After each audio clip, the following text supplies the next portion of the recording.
Hello, everybody. Welcome back to the Bitch and Brainstorm podcast. I'm your host, Elaine Terso, and I'm here with a new friend, Stacy Braga, who is going to be part of our Elevate Your Online Presence Business Summit. And Stacy is going to be part of our marketing panel on April 20th at 11:45 a.m. Pacific time. Apparently, I can't speak today. And so I am really excited for that panel. They're just going, girl, the conversation that's going to happen in that is going to be so amazing. So before we get started talking about all the juicy stuff, can you tell everybody a little bit about yourself? Yes. So I am Stacy. I'm a copywriter and email manager for businesses in the online space, specifically for coaches. And I help coaches scale and launch with ease. Very cool. So one of the things that I love to talk about is email marketing. And there's kind of a love-hate relation. I'm not going to lie, I have a love-hate relationship with it because of the way some people use email marketing.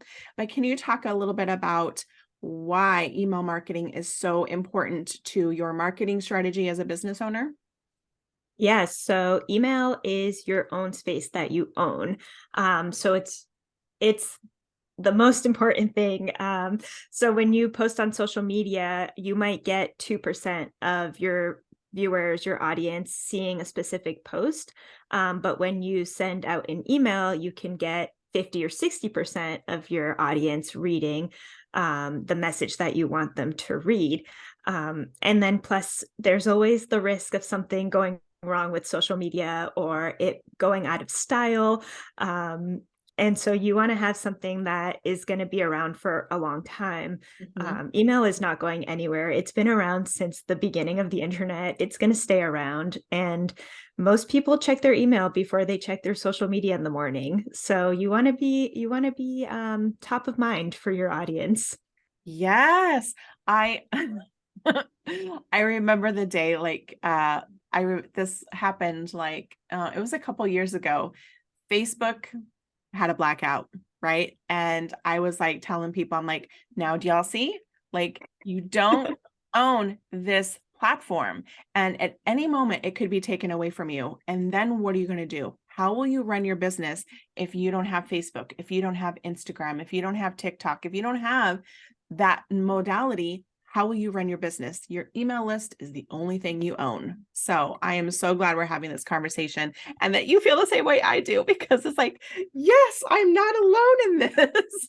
Yes, your social media is like where you meet people, right? Like Yep. you're like, hey, everyone, I'm here. But then, like, your email list is like where you really get to nurture that relationship and create that connection with people. Yes.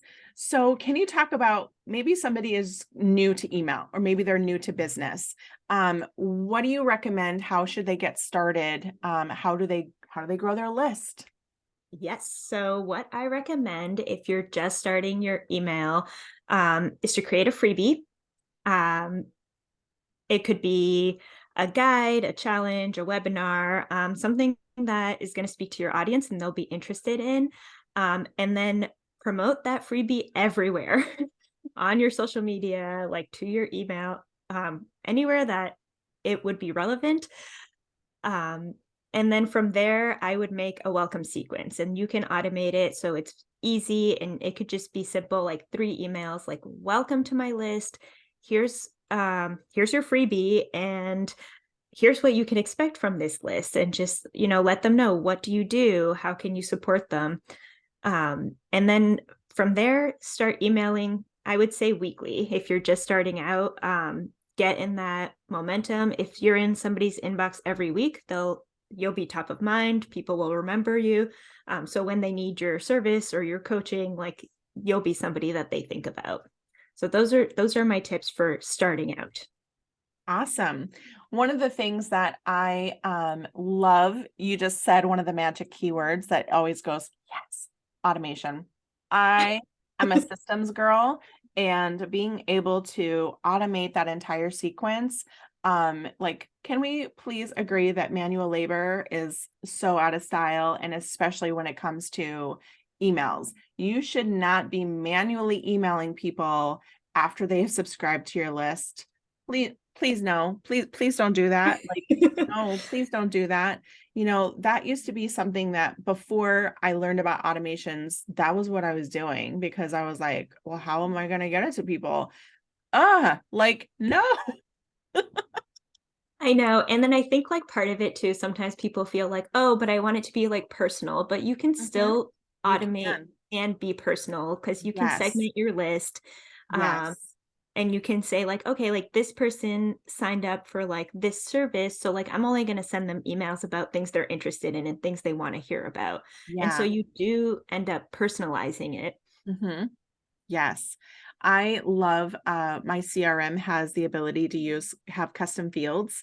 And so I can use it kind of like back in the day when we used to use mail merge. I used to use mail merge way a long time ago in my previous job, being able to insert fields into different elements of whatever letter you were writing.